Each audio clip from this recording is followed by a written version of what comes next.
Je suis à Niamey, au Niger, un pays de plus de 21 millions d'habitants.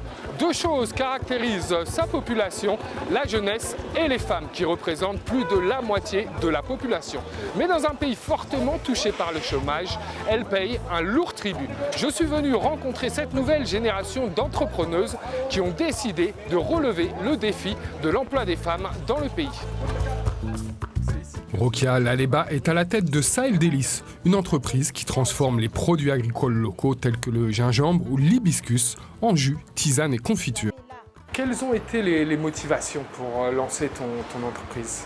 Je me suis dit pourquoi ne pas me lancer dans une aventure qui me plaît, qui me passionne, à savoir la cuisine, en valorisant tout ce que nous avons comme produits locaux, en transformant et en faisant sortir des produits finis qui sont d'assez bonne qualité.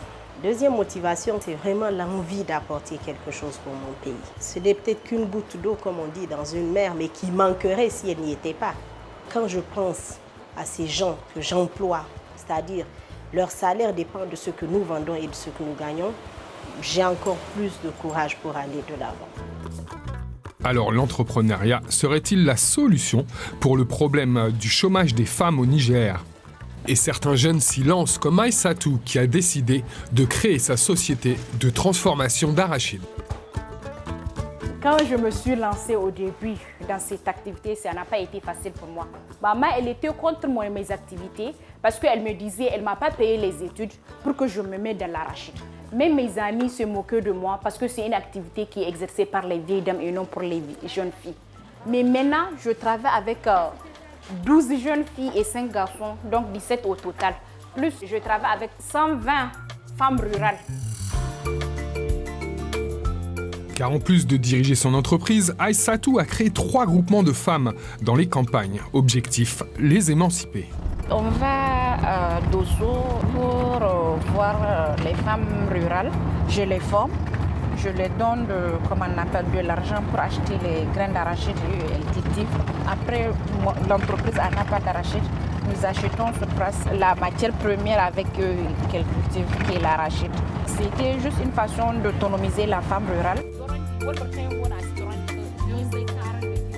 Vraiment, travailler en groupement, ça m'a beaucoup changé. Parce qu'avant que je ne suis pas dans les groupements, je suis une ignorante. Mais lorsque j'étais dans les groupements féminins, j'ai appris beaucoup de choses. Parce que j'ai reçu plusieurs formations. Et j'ai payé la scolarité de mes enfants. Malgré les problèmes que peuvent rencontrer les femmes dans le pays, certaines sont arrivées au sommet. C'est le cas de Reki Moussa, l'une des plus proéminentes femmes d'affaires du Niger. Alors, quelles sont les raisons de son succès ? C'est d'abord la foi que j'ai sur ce que je fais. C'est vraiment ma croyance à mes propres convictions.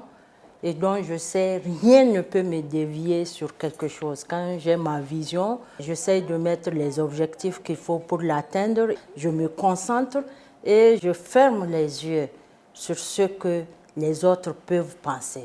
Deuxième chose, j'utilise mon intelligence au profit du service au développement.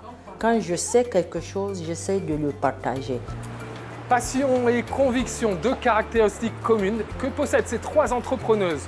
De par leur volonté, elles ont su dépasser les barrières qui se sont dressées contre elles. Un exemple à suivre pour les jeunes femmes nigériennes qui souhaitent se lancer dans l'entrepreneuriat.